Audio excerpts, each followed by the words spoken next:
Selamat datang di mata kuliah Strategi Pembelajaran Ekonomi. Di sesi ini kita akan membahas tentang ilmu otak.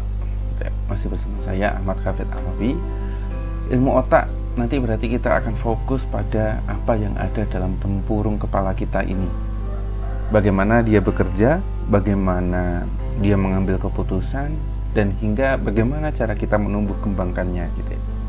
Ini menjadi modal awal ketika kalian ingin menjadi seorang pendidik, maka kalian perlu tahu sebenarnya bagaimana cara kita memaksimalkan baik otak kita secara pribadi untuk kita terus belajar, karena kita guru itu harus terus belajar, pendidik itu harus terus belajar gitu, harus mengupgrade terus. Kemudian bagi siswa kita, fungsinya adalah kita akan tahu bagaimana kita memperlakukan apa yang ada di dalam kepala mereka gitu. Secara fisik. Setelah mengikuti sesi ini, saya berharap nanti kalian mampu mendeskripsikan arsitektur berpikir ya. Arsitektur berpikir itu bagaimana rancangan-rancangan yang ada di kepala kita sehingga kita bisa menemukan sebuah ide gitu. Ini saya menggunakan istilah arsitektur yang memang memiliki banyak tafsiran ya. Arsitektur berpikir itu ada yang bagaimana orang berpikir tentang rancangan, tapi saya di sini berkebalikannya. Saya lebih kepada bagaimana rancangan yang ada di pikiran kita.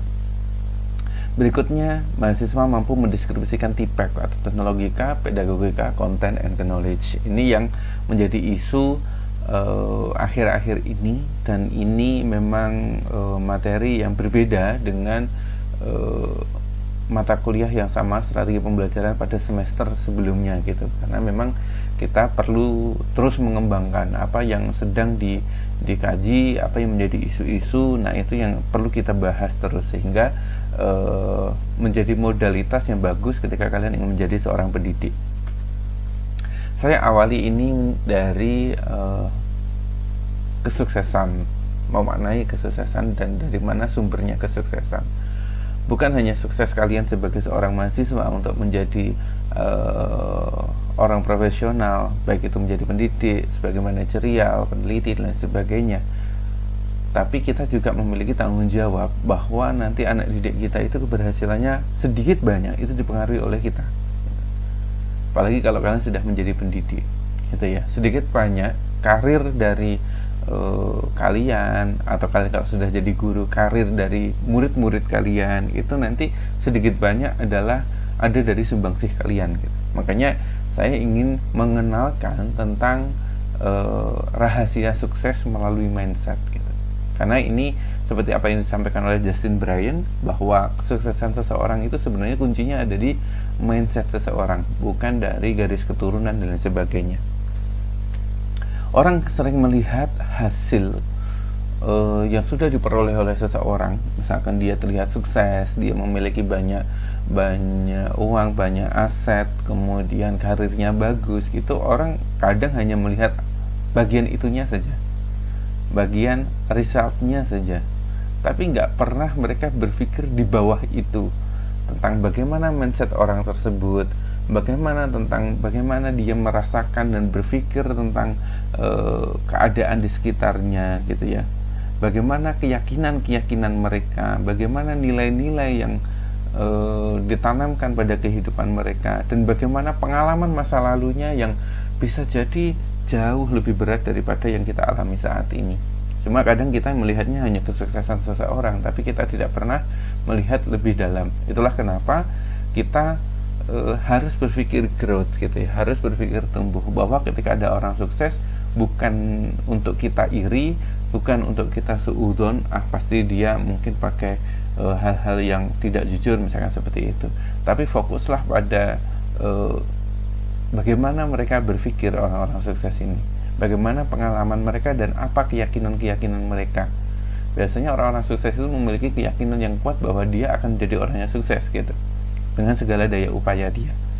Nah, itu yang perlu dijadikan inspirasi gitu ya. Jadi ketika ada orang sukses, harusnya kita terinspirasi oleh mereka. Kita perlu tahu lebih dalam bagaimana perjalanan mereka, bagaimana cara berpikir mereka, bagaimana kehidupan mereka dan lain sebagainya, sebelum mereka sukses. Nah, itu akan menjadi inspirasi yang bagus. Ini adalah roadmap dari sebuah kesuksesan yang dikenalkan oleh namanya Carol Dweck tentang mindset. Nah, mindset seseorang atau pola pikir seseorang itu mempengaruhi tindakan mereka untuk kemudian sukses atau gagal. Nah, mindset itu sederhananya maknanya apa? Mindset itu secara sederhana maknanya adalah bagaimana kita cara berpikir, bagaimana cara kita bersikap, bagaimana cara kita meyakini sesuatu. Nah, itu mindset. Bukan hanya sekedar pola pikir ya. Mindset itu pola pikir iya, cara meyakini sesuatu iya, cara sikap iya, gitu ya. Cara sikap. Nah, cara sikapnya seperti apa? Cara sikapnya nanti lebih ke arah proaktif. Sukses itu dihasilkan dari mindset yang benar dan tindakan yang benar. Nah, kegagalan seseorang itu juga diawali dari mindset yang salah, akhirnya tindakannya salah, ya sudah, mereka pasti gagal. Jadi memang jika disimpulkan, mindset itu kumpulan kepercayaan yang menentukan reaksi dan pemaknaan seseorang terhadap situasi di sekitarnya. Jadi kalau ada masalah, reaksinya seperti apa, kemudian dia memaknai situasi itu seperti apa. Itu yang disebut sebagai mindset yang dikenalkan oleh Carol Dweck. Carol Dweck ini salah satu orang yang meneliti sangat mendalam tentang mindset. Carol Dweck, PhD. Bahkan pertama kali orang yang percaya dengan pemikiran Carol Dweck dan mengubah semua cara berpikirnya selama ini, kemudian industri yang dia pegang, itu adalah Bill Gates. Kita tahu Bill Gates itu adalah ya ibaratnya super powernya orang Amerika lah gitu ya, salah satu orang yang ini. Nah, dia sangat menjadikan Carol Dweck itu panutan dalam cara berpikir gitu ya. Bahkan Bill Gates tidak malu, tidak sungkan untuk men-tweet gitu ya, menyebutkan dalam Twitternya bahwa otak kita itu sebenarnya tumbuh gitu. Kalau nggak percaya, pelajari ini gitu. Punyanya Carol Dweck terkait dengan growth mindset. Banyak yang bisa dipengaruhi oleh mindset. Nah, ini salah satu karya dari Carol Dweck yang kemudian mendapatkan apresiasi dari Bill Gates gitu ya. Ini bukan sembarangan berarti gitu. Bill Gates saja bukan orang sembarangan, maka Carol Dweck pun terkait dengan meneliti growth mindset, dia sangat mendalam. Bertahun-tahun dia meneliti tentang mindset.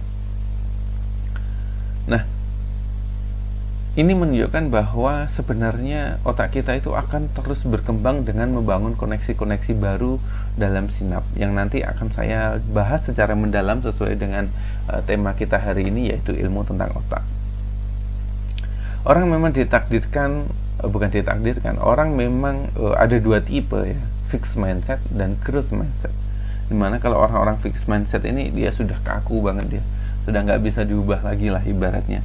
Dia merasa bahwa dirinya bodoh, dirinya tidak bisa berkembang, bahwa orang sukses itu karena takdir Tuhan, bukan karena daya upayanya orang tersebut dan sebagainya. Sedangkan orang-orang growth mindset ini berpikirnya berbeda. Dia melihat bahwa kesuksesan itu adalah sebuah proses, bukan takdir gitu ya. Makanya saya kalau kadang lihat statusnya mahasiswa gitu, atau status teman-teman saya yang mungkin memang dia masih belum sukses, terus kemudian dia update status rezeki ada waktunya gitu. Tapi dianya terus rebahan, dianya nggak pernah usaha gitu. Saya tahu dia pemalas gitu.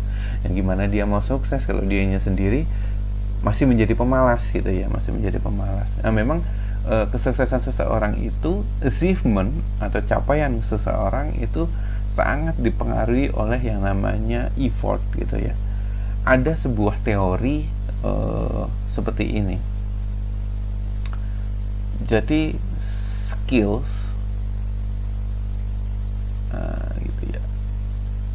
Skills itu dipengaruhi oleh effort. Gitu ya, dipengaruhi oleh effort gitu.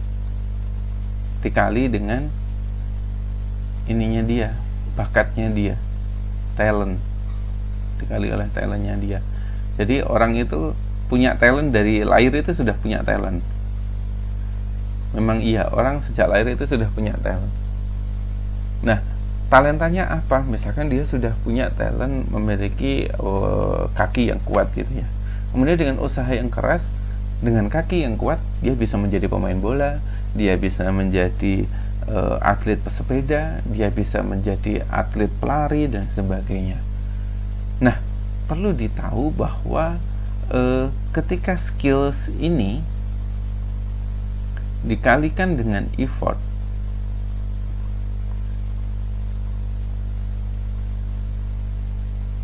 dikali dengan effort, maka dia akan menjadi sebuah capaian gitu ya. Dia akan menjadi sebuah capaian. Sehingga kalau dilihat dari sini, effortnya double, sehingga jika dituliskan kesuksesan seseorang itu skillnya 1, effortnya 2 gitu, effortnya 2 gitu ya. Maka akhirnya ya sudah, ini akan menjadi akan menjadi sebuah tanda bahwa sebenarnya kesuksesan seseorang itu sangat dipengaruhi oleh effort, oleh usaha. Makanya ada istilah juga, usaha tidak pernah mengkhianati hasil gitu ya. Kalau usahanya sekali, ya hasilnya cuma sekali. Tapi kalau effortnya berkali-kali lipat, maka hasilnya juga jauh berkali-kali lipat lebih besarnya, kan begitu. Nah, bagaimana orang fixed mindset berpikir? Mereka berpikir bahwa setiap orang itu sukses karena talenta, karena takdir, sehingga dia selalu menghindari tantangan. Berbeda dengan orang growth mindset yang memang orang pintar itu bukan karena talenta, tapi karena belajar, karena tekun gitu ya. Kemudian karena dia berusaha, dan dia kalau ada tantangan itu diterima gitu ya. Sesulit apapun diterima, karena di situ dia ngerti ketika dia menerima sebuah hal baru yang sulit, maka otaknya sedang bekerja. Ingat bahwa dalam pelajaran matematika gitu ya, dalam pelajaran matematika, baik itu matematika secara keilmuan atau matematika ekonomi gitu ya, yang menjadi penting itu bukan hasil akhirnya gitu. Jadi kalau orang mengerjakan sudah bisa, itu bukan berarti otaknya berkembang. Justru ketika seseorang mengerjakan soal-soal matematika kemudian mengalami kesulitan dalam proses yang panjang, akhirnya diotak-atik coba beberapa kali sampai akhirnya dia menemukan jawaban, disitulah pertanda bahwa otaknya berkembang. Kalau misalkan ada seorang guru, misalkan kalian nanti ketika ngajar ekonomi di sekolah, di SMA, kemudian kalian ngajar satu part pada akuntansi, misalkan membuat jurnal atau membuat neraca itu kan cukup sulit juga ya. Atau membuat jurnal penyesuaian lagi gitu ya. Terus kemudian ada siswa yang sebagian besar siswa di kelas Anda, misalkan ketika Anda terangkan terus kemudian Anda kasih soal, dalam waktu nggak sampai 5 menit semua jurnal penyesuaian sudah bisa dikerjakan dengan benar. Maka di situ bukan berarti murid Anda sukses gitu. Bukan berarti murid Anda berhasil ketika mengerjakan itu. Jangan-jangan soal Anda yang terlalu mudah sehingga mereka tidak berpikir gitu ya. Bagus mereka berpikir, mengalami kesulitan, kemudian dengan sedikit bantuan kita dia menemukan jawabannya.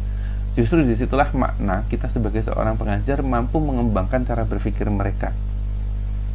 Maka jangan salah bahwa ketika kalian belajar di perguruan tinggi, kemudian ada dosen-dosen yang memang suka memberikan tantangan kepada kalian, itu bukan serta-merta kita suka melihat kalian menderita dengan tugas-tugas kita, bukan. Justru di situ kita ingin melihat seberapa kuat kalian mampu berkembang. Ketika tidak mampu, ya ayo sampaikan ketidakmampuannya pada bagian mana, sehingga kita cari jalan keluarnya. Mungkin cara Anda berpikir masih salah gitu ya, masih belum benar. Maka dengan meluruskan jalur berpikirnya, siapa tahu Anda langsung menemukan jawabannya gitu ya. Jadi ketika kalian menghadapi perkuliahan, kemudian dosen kalian memberikan tantangan yang mungkin agak sulit sehingga kalian tidak bisa, tidak lantas sebenarnya kalian menghindar. Kalau kalian menghindar, tidak mau mengerjakan, nunggu teman yang lain ngerjakan, kemudian kalian nyontek, nah sudah, wassalam. Itu orang-orang fixed mindset. Kembali lagi, Orang-orang fixed mindset itu mindsetnya salah, tindakannya salah, ya pasti dia gagal dalam kehidupannya gitu ya. Maka ketika ada kesulitan, sampaikan dengan terbuka, dengan santun, kemudian kita cari solusinya. Ya, mungkin dengan sedikit petunjuk dari dosennya. Nah, itu bisa terus mengembangkan otak kita. Saya jujur, saya itu orang yang suka pusing sebenarnya. Saya orang yang suka pusing, apalagi kalau sedang mempelajari hal baru, kemudian sulit sekali dipahami, itu saya suka. Sukanya apa? Ya saya sadar, saya meyakini, kembali lagi ya, our belief tadi di gambar yang biru tadi. Our beliefnya kita apa? Beliefnya saya itu adalah ketika sulit sekali untuk dipelajari, maka sebenarnya otak saya sedang bekerja gitu.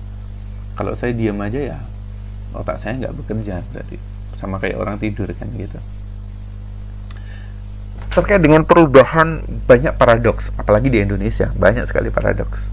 Bahkan mahasiswa saja saya pernah tanya, banyak sekali paradoks. Manusia itu pada dasarnya ingin berubah tapi nggak mau berubah, nggak mau diubah. Banyak orang yang pengen sukses, banyak orang yang pengen menjadi entrepreneur misalkan. Siapa yang ingin jadi entrepreneur? Semuanya katakan. Tapi mereka ketika diajari untuk menjadi entrepreneur, mereka enggan, mereka menolak. Misalkan kayak belajar tentang produk baru, belajar tentang cara memasarkan, bagaimana cara mengenal digital marketing, hitung-hitungan ROI, kemudian hitung-hitungan BEP dan sebagainya, payback period, itu mereka sudah kayak angkat tangan, ampun pak, nggak mau pak. Sama juga ketika mereka ingin menjadi orang yang sukses, tapi kalau disuruh belajar nggak mau gitu ya. Itulah paradoks gitu. Paradoks itu hal yang seharusnya seperti itu, tapi kenyataannya tidak demikian. Dan itu jelas kesalahan gitu, Makanya jika orang ingin berubah, maka Anda juga harus mau diubah. Diubah oleh siapa? Oleh lingkungan sekitar kalian, oleh keadaan, oleh dosen dan sebagainya. Mari kita berubah. Kalau kita berada di lingkungan yang orang-orangnya sulit berubah, maka awali dari diri kalian. Maka yang lainnya nanti akan mengikuti. Perubahan ini bagus kalau kalian mau baca bukunya Prof. Renard Kasali, ini guru besar UI, pengajar ekonomi juga, tentang change. Banyak buku karya beliau yang isinya sangat inspiratif ya, Sekali lagi, kalau kita melihat orang sukses itu, kita perlu tahu cara berpikir mereka gitu. Dan beliau ini cara berpikirnya dituangkan dalam buku-bukunya tentang mindset, tentang disruption, tentang change atau perubahan gitu ya, dan masih banyak lagi buku-bukunya gitu ya. Mari kita terus berjalan ke level berikutnya. Ini yang kadang saya juga heran, banyak mahasiswa ketika dia push rank, dia itu motivasinya tinggi kalau pas ngegame entah itu Mobile Legend atau ngegame PUBG atau yang lainnya gitu. Kalau pas Mobile Legend mau masuk ke tier Mythic gitu, wah motivasinya tinggi, gagal berkali-kali pun rela mereka begadang sampai 4 jam 3 jam gitu ya, dengan HP-nya tiap malam itu untuk push rank. Sama yang PUBG juga, mau ke Conqueror itu perjuangannya mereka luar biasa, bisa sehari itu ngegamenya lebih dari 6 jam, itu mereka kuat. Tapi ketika mereka ngerjakan tugas, membaca buku, itu motivasinya tidak seperti atau tidak sebaik ketika mereka bermain game. Maka sebenarnya di situ yang membedakan apa? Yang membedakan tadi mindsetnya. Dia berpikir dia akan sukses melalui sebuah game gitu ya. Mungkin dia akan menjadi, cita-citanya ingin menjadi pro player dan sebagainya. Maka itu pun juga tidak bisa setengah-setengah gitu ya. Maka kita, perubahan itu sebenarnya sama dengan go to next level. Jadi orang yang bisa berubah itu adalah orang yang sudah melewati level berikutnya. Maka akan ada perubahan.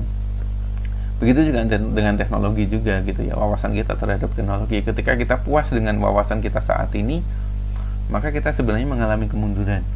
Karena apa? Dunia ini seperti treadmill ya. Dunia ini seperti treadmill. Jadi kalau kita berjalan, ya kita perkembangan kita lambat. Kita harus lari gitu.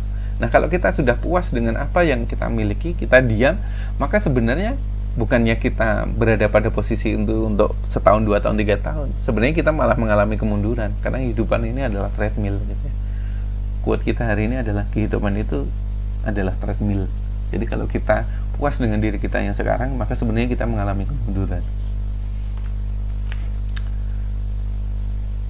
Oke, organisasi kita lewati. Berikutnya, bagaimana mindset itu datang? Mindset itu datang dari dominasi otak kita yang dipengaruhi oleh perilaku kita, kebiasaan kita, karakter kita, gitu ya, sikap kita, gitu. Sehingga ini merubah mindset kita.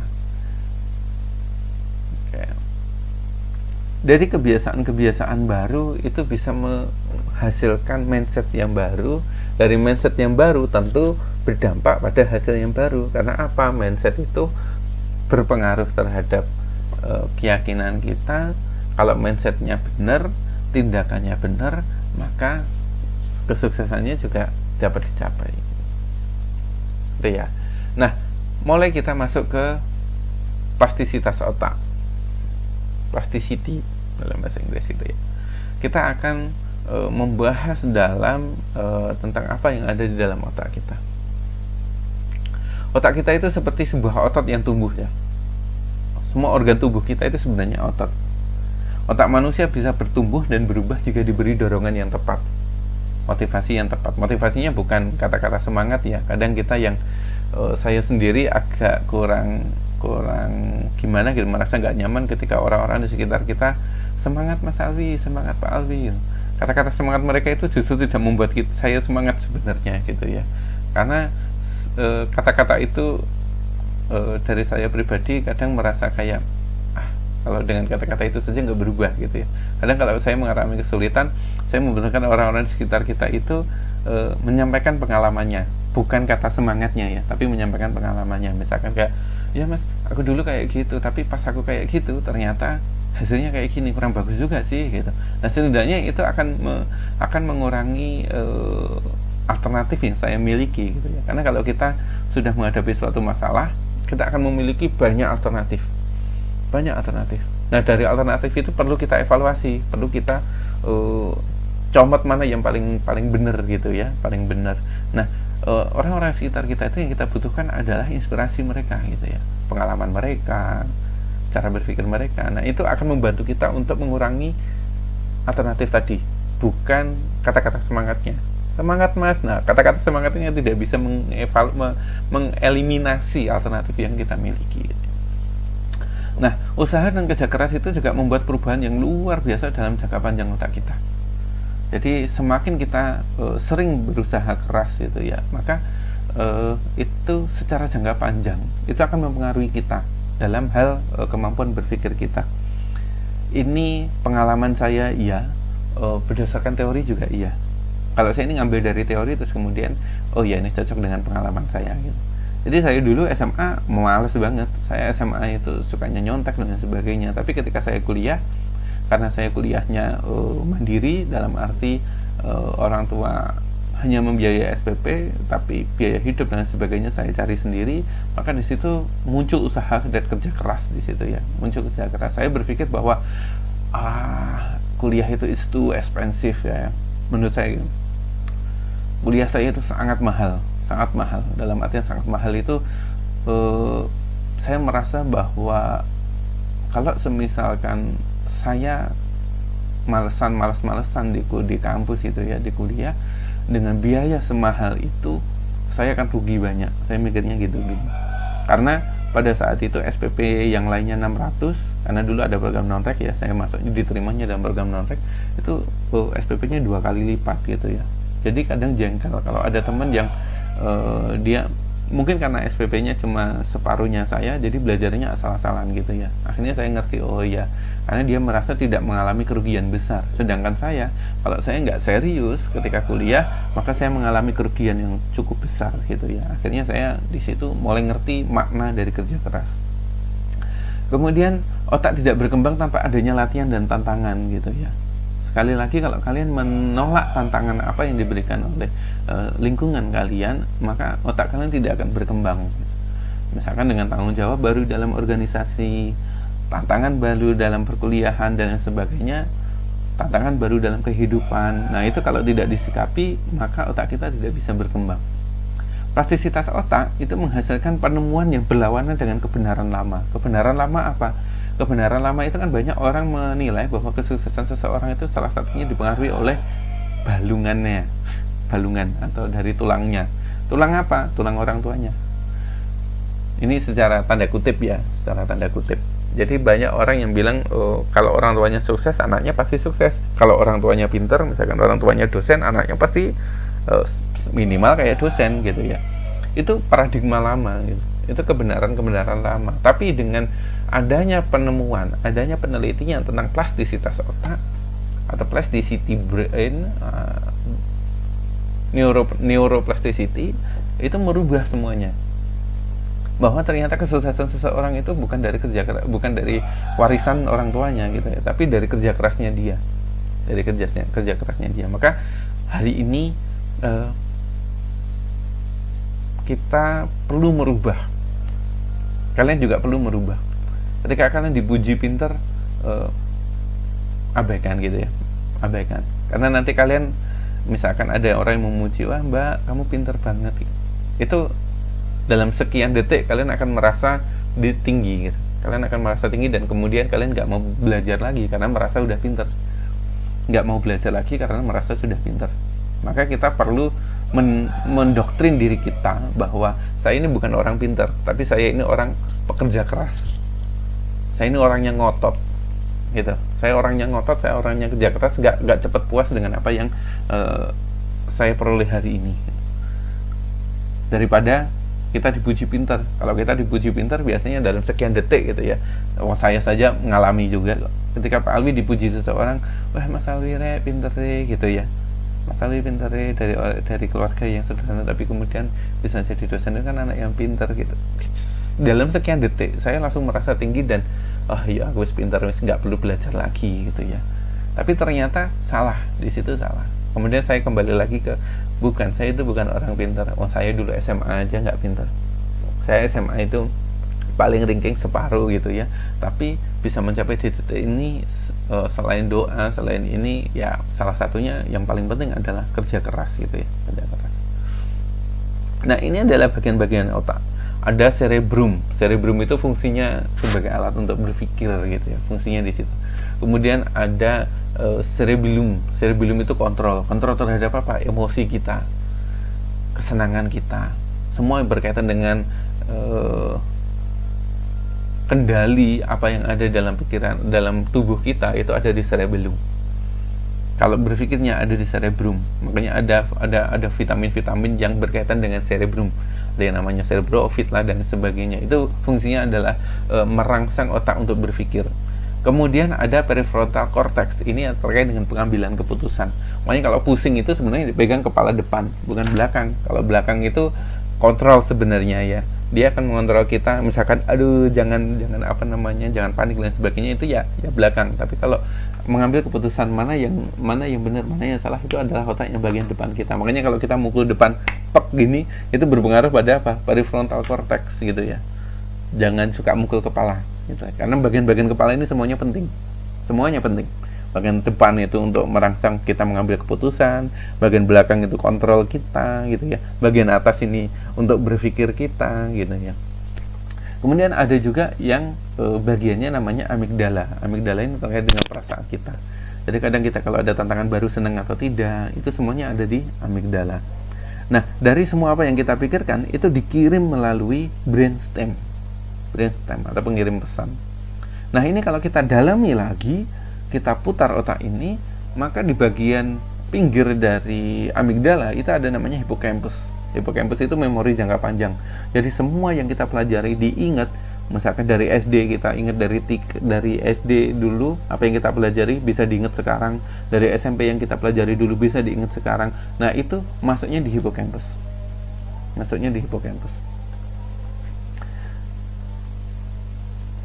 Ini yang disebut dengan neuroplasticity, di mana otak kita itu kan terdiri dari neuron-neuron.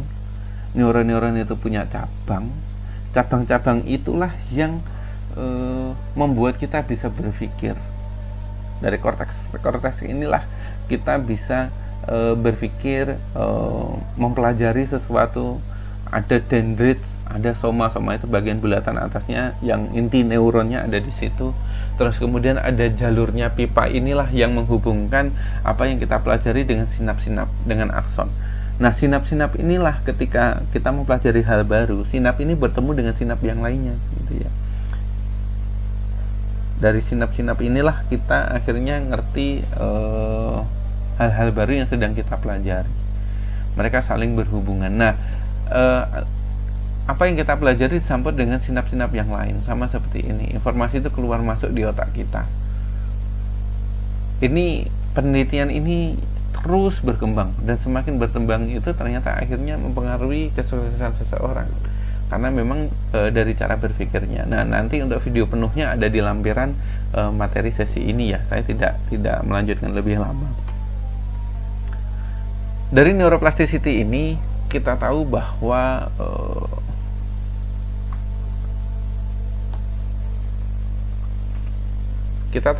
otak itu mampu mengubah diri lewat jalur-jalur baru yang dibentuk oleh neuron-neuron yang disebut sebagai akson. Tadi ada akson, hubungannya neuron ini disebut sebagai sinap. Jadi hubungan antar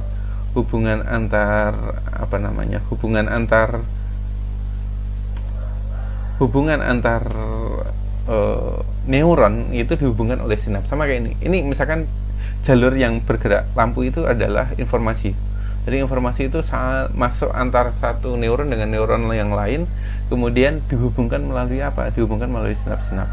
Semakin banyak orang belajar, semakin banyak pula jalur-jalur baru yang dibentuk oleh neuron, dan semakin banyak pula sinap yang terbentuk. Nah, saat mempelajari hal-hal baru akan terasa lebih sulit karena neuron harus membuat jalur baru, gitu ya. Semakin banyak jalur yang ada di kepala kita, maka kita akan menjadi semakin pintar, gitu. Intinya gitu. Pokoknya ke anak-anak, kalau kalian nanti menjadi pendidik, berikan hal-hal baru ke anak-anak, bukan hal-hal yang bisa ditemui di sekitar mereka. Pokoknya guru pun harus mempelajari hal-hal baru, gitu ya. Jadi enaknya guru itu akan terus berkembang otaknya. Menjadi pendidik itu akan terus berkembang manakala dia juga suka dengan hal-hal baru.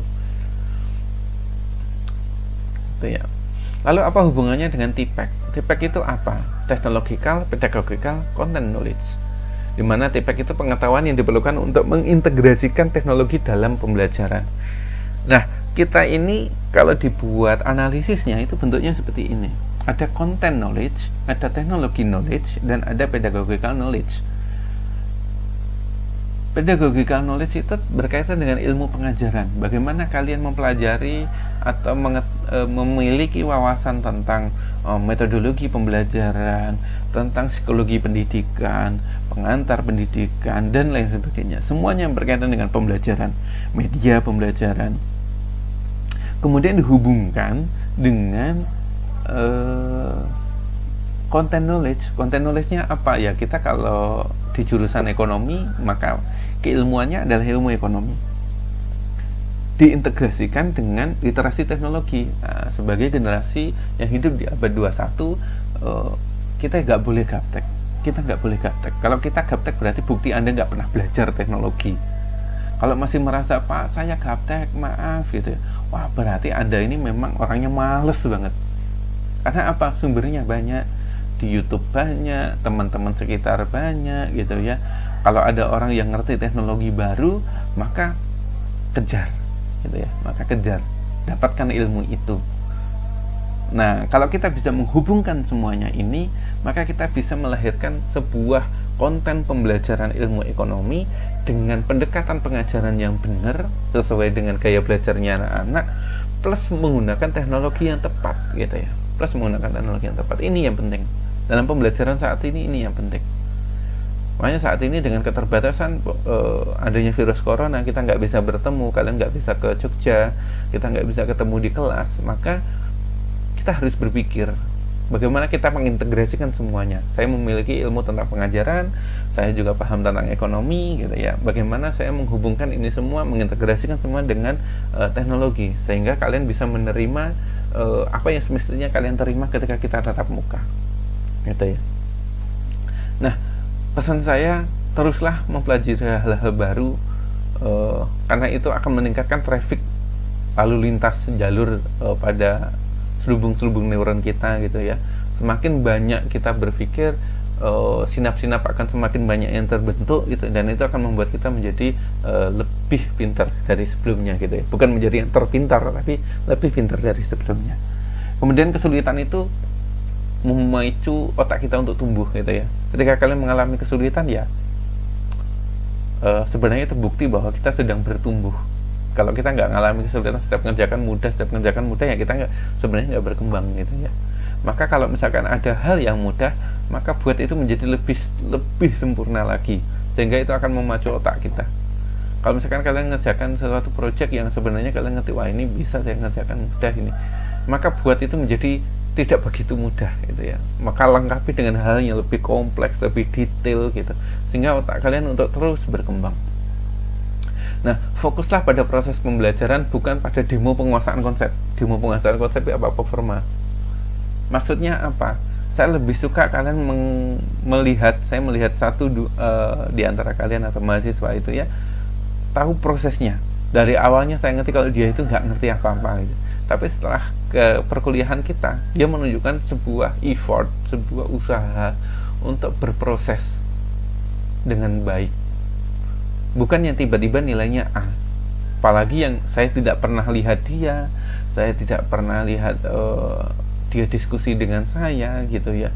Tiba-tiba ketika dia nilainya A-, minta diubah menjadi A. Pak, bisa perbaikan nggak nilainya A? What? Dia minta nilainya A gitu. Padahal saya aja nggak pernah lihat dia berproses gitu ya. Makanya tunjukkan proses-proses kalian, tunjukkan effort kalian. Maka capaian itu akan mengikuti gitu ya. Capaian itu akan mengikuti. Jadi jangan dikejar, jangan capaiannya, tapi berproseslah dengan baik dan benar.